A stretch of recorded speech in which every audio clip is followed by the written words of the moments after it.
A paz do Senhor, aqui quem fala é o Herberson do canal EBD em Foco, né? Tem também a plataforma de slides e cursos do ebdemfoco.com que você pode entrar e conhecer. E nesse vídeo eu vou falar sobre algumas dúvidas aí com relação ao assunto escatologia, né? Que é a doutrina das últimas coisas. Esse vídeo vai ser um vídeo curto, a intenção aqui não é esgotar esse assunto, é só tirar algumas dúvidas. E eu vou fazer uma abordagem aqui que defende a ideia pré-milenista, pré-tribulacionista, que é defendido pelos pré-tribulacionista dispensacionalista ainda, né? Ou seja, que é defendido pelos dispensacionalistas. Então, tem os pré-milenistas clássicos, né? Esses acreditam que a igreja vai passar pela grande tribulação, né? E tem os pré-milenistas, pré-tribulacionistas, que acreditam que a igreja vai ser arrebatada antes da grande tribulação. Então essa é a abordagem que eu vou fazer aqui, que é o ponto de vista defendido pela Assembleia de Deus. Então eu não tenho a intenção de discutir outros pontos de vista aqui. A intenção é pegar esse ponto de vista defendido pela Assembleia de Deus e falar um pouco dele e tirar algumas dúvidas. Então vamos lá. Primeiro eu quero falar aqui do estado intermediário dos mortos. O que acontece com quem morre hoje? O ímpio e o salvo. Para onde eles vão? A gente vê aí várias passagens bíblicas que falam de um local, um lugar dos mortos.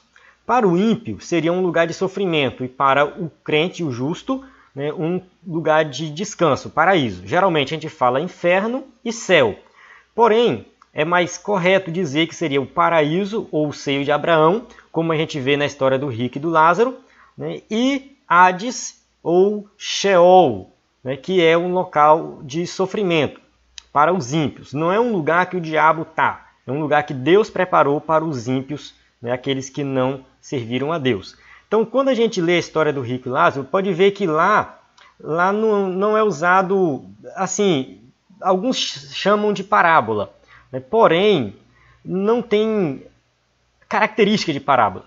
As parábolas elas têm uma característica muito assim, mais do dia a dia, coisas do dia a dia, um semeador, um plantio, uma dívida, coisas do dia a dia. Mas na história do rico e Lázaro a gente não vê esses elementos, então dá a entender que foi uma história real, uma história verdadeira.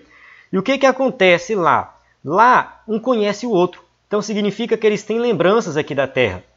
Então, de alguma forma, lá nós não iremos perder a consciência e esquecer tudo que aconteceu aqui e não lembrar do outro. Não faz sentido. Se eu for para o céu para eu esquecer quem sou eu, não vale a pena, não sou eu. É outra pessoa que vai estar no meu corpo, mas ou na minha alma, né? Sei lá. Mas não sou eu. Então eu tenho que ir para o céu e tenho que lembrar de todas as coisas. Então, uma coisa que eu sempre falo é que lá ninguém vai ficar preocupado com quem foi para o inferno, né? Eu não vou me alongar muito nesse ponto, mas o que acontece? Se por acaso, né, o filho de alguém vai para o inferno, né, então o cara está lá no céu e o filho dele está lá no inferno, ele não vai ficar lá triste, porque meu filho foi para o inferno e tal. Por quê? Porque lá todos vão entender que Deus é santo, tão santo que quem pecou de fato merece ser condenado. Então ninguém vai ficar preocupado com isso. Então a gente vê que o rico lá no inferno, ele não clamou para ir para o céu. Ele não falou, eu quero ir para o lado de vocês aí, eu quero ficar com vocês. Em momento algum ele fez isso. Ele reconheceu a situação de pecador dele, que ele merecia estar no inferno. Ou no Hades, melhor dizendo, né? Ou seja, o Hades, que é um local de sofrimento, é o estado intermediário.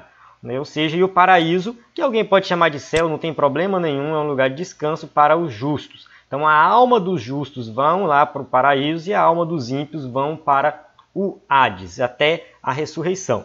Então eu vou pular essa parte. Qualquer dúvida em relação a essa parte aqui, depois é só perguntar nos comentários. Eu vou falar agora da ressurreição dos mortos e do arrebatamento, das fases aí da vinda de Jesus. Então, primeiro vai ter o arrebatamento da igreja. Esse arrebatamento da igreja vai acontecer antes da grande tribulação. A grande tribulação é dividida em 2 períodos, 3 anos e meio de uma falsa paz e 3 anos e meio de grande tribulação de fato, né? O grande sofrimento que vai ter aqui. O juízo de Deus vai ser derramado sobre a terra. Então, no arrebatamento, vai ter a ressurreição dos salvos. Né? Ou seja, todos os salvos, desde Adão e Eva até, né, o momento do arrebatamento da igreja, vão ressuscitar aqui antes da grande tribulação. Vai passar esse período de 7 anos e vai ter uma outra ressurreição, que é a ressurreição dos salvos durante a grande tribulação. Então, esses salvos aqui vão ressuscitar, né? Ou seja, muitas pessoas vão se converter nesse período de 7 anos aqui, né? E eles vão ressuscitar no final da grande tribulação. Outra coisa que acontece no final da grande tribulação, que eu não coloquei aqui, é o julgamento das nações. Então, no julgamento das nações, não é o julgamento do trono branco, né? Ou seja, aqui eu vou, né, colocar aqui das nações. Esse julgamento aqui das nações, ele vai acontecer no final da grande tribulação para julgar as nações que no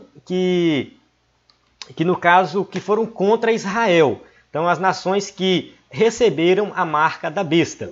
Então, eu vou mostrar aqui algumas passagens bíblicas, né, que mostra isso. Esse julgamento das nações está aqui em Mateus capítulo 25, do versículo 31 em diante. Então, isso aqui que vai separar bodes e ovelhas, né, significa, né, que são as nações que aceitaram a marca da besta e as nações que não aceitaram a marca da besta. Então, as nações que foram contra Israel e que aceitaram a marca da besta serão condenadas. Então, eles serão destruídos. E aqueles que não aceitaram, né, ou seja, que foram a favor de Israel, irão para o milênio. Então, o milênio ele vai acontecer logo após a grande tribulação. Tem logo após o julgamento das nações, vai ser decidido aqui quem é que vai entrar no milênio, nesse período de 1000 anos. O milênio, ele é necessário. Por que o milênio é necessário?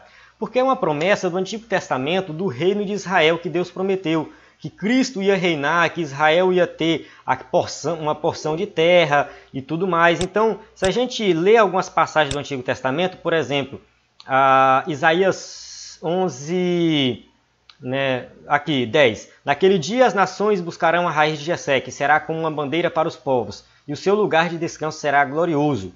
Naquele dia o Senhor estenderá o braço pela segunda vez para reivindicar o remanescente do seu povo que foi deixado na Síria, no Egito e tal. Ou seja, esse momento aqui do milênio é Deus cumprindo uma promessa feita para Israel, que iria reinar, né? Cristo iria reinar, o Messias iria reinar. Então, acontece que quem vai participar do milênio não é somente a nação de Israel, são outras pessoas. E essas pessoas elas não foram arrebatadas ou transformadas ou estão em corpo glorioso. Não, vai permanecer no mesmo corpo. A igreja que ressuscitou e foi arrebatada, né, logo antes da grande tribulação, e os que foram ressuscitados aqui na grande tribulação, esses vão reinar com Cristo. Eles vão reinar com Cristo no milênio, e as nações que vão permanecer no milênio são pessoas que serão julgadas, né, e vão continuar vivas. Pessoas vão continuar vivas juntamente com Israel. Então Israel, né, Cristo vai reinar lá de Israel, de Jerusalém, e vai governar essas pessoas. Acontece que no milênio vai ser possível pecar, né? Vamos ver aqui a passagem de Isaías que fala do milênio. Então aqui Isaías 65 fala assim, 65:20. Não haverá mais nela criança de poucos dias, nem velho que não cumpra os seus dias, ou seja, não vai ter mais morte prematura, todos vão cumprir seus dias.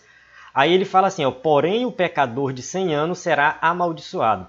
Então lá vai existir a possibilidade de pecar. Então essas pessoas que vão entrar no milênio, elas vão pecar, né? Elas que vão viver lá e vão pecar e serão enganadas também por Satanás no final do milênio. Então o milênio tem lá em Apocalipse, né? A gente pode ler a passagem aqui de Apocalipse também, que fala do milênio. Então aqui na passagem de Apocalipse, né, fala assim, e vi descer do céu um anjo que tinha a chave do abismo e tal, a grande cadeia em sua mão, e prendeu o dragão, a antiga serpente que é o diabo, e amarrou por 1000 anos. Então foi amarrado por 1000 anos. Só depois que ele foi solto por um pouco de tempo, né? Ou seja, até que 1000 anos se acabe e depois importa que seja solto por um pouco de tempo. Então essas pessoas que ele vai enganar são pessoas comuns. E no milênio as pessoas vão casar, as pessoas vão ter filhos, as pessoas vão morrer. Vai ser algo normal, como é hoje, só que um tempo de paz, porque é Cristo que vai estar reinando. Por que vai ter pecado? Porque o pecado está no coração do homem e não é o diabo culpado pelo pecado. Então, apesar de ser um tempo de paz, que Cristo vai reinar, as pessoas vão continuar pecando. Muitos vão continuar seguindo Cristo, Israel vai continuar seguindo Cristo, mas muitos vão se desviar e vão ser enganados por Satanás. Aqui fala assim, ó, mas os outros mortos não reviveram até que os 1000 anos se acabaram. Esta é a primeira ressurreição. Isso que causa muita dúvida. Por quê? Porque se é a primeira ressurreição, por que eu já falei de 2 ressurreições aqui?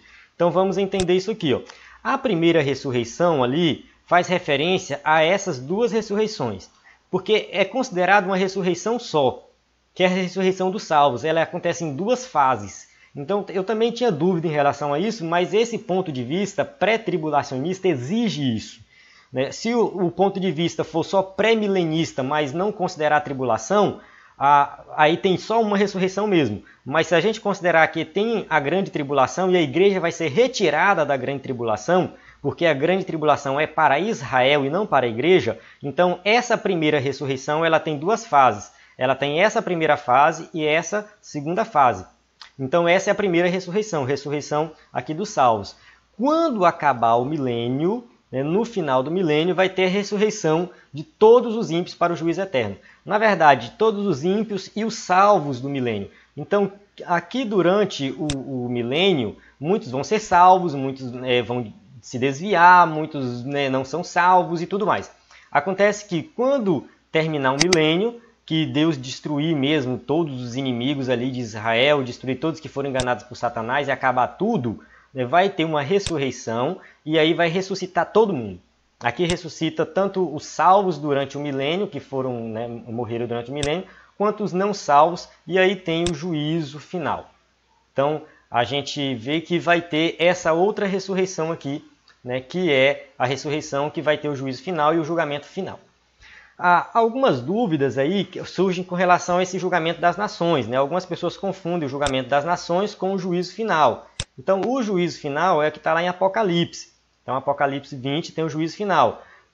Mateus, né, o texto de Mateus que eu li, 24, 31, já é o julgamento das nações. Há quem diga que é o mesmo julgamento, que é um julgamento só, mas um estudo mais detalhado mostra que são 2 julgamentos diferentes. Então, eu espero ter esclarecido todas as dúvidas, não sei, é muito profundo isso. Depois do juízo final, tem a restauração, Deus cria, né, o novo céu e a nova terra, e aí os santos vão habitar eternamente, né, no estado final, aí, depois que acaba tudo. Então, a questão toda é, essa teologia, esse ponto de vista teológico da escatologia, ele é muito complexo mesmo. Então, ele tem essa dificuldade, né, de conciliar todos esses acontecimentos. Então, mas que fique bem claro que tem a primeira ressurreição, que acontece em 2 fases, antes e depois da grande tribulação, e a segunda ressurreição, que é no final. Quem participa do milênio, as nações que serão julgadas aqui no julgamento das nações e que não foram contra Israel, mas que são pessoas comuns que podem pecar, né? Então, é isso. Eu encerro aqui essa aula. Não desista de estudar escatologia, né? E não se preocupe, ninguém vai deixar de ser salvo porque acredita numa escatologia diferente. Porque eu acho que Jesus só volta depois da grande tribulação. Eu acho que não vai existir milênio. Eu acho que não vai ter grande tribulação. A grande tribulação já é agora. Para mim, isso não é relevante para a salvação, viu? A gente estuda isso aqui porque é bíblico, são profecias que vão se cumprir, né? Os sinais estão aí. A gente tem que falar da volta de Jesus. O importante é falar da volta de Jesus, que ele vai voltar. Agora, sinceramente, se ele vai voltar antes da grande tribulação, depois da grande tribulação, se vai ter milênio, se não vai ter milênio, isso não influencia na salvação de ninguém. Não precisa ficar debatendo, brigando por causa disso. Então eu encerro aqui a aula. Até uma próxima aula. Se inscreva no canal, né? E clique em gostei aí.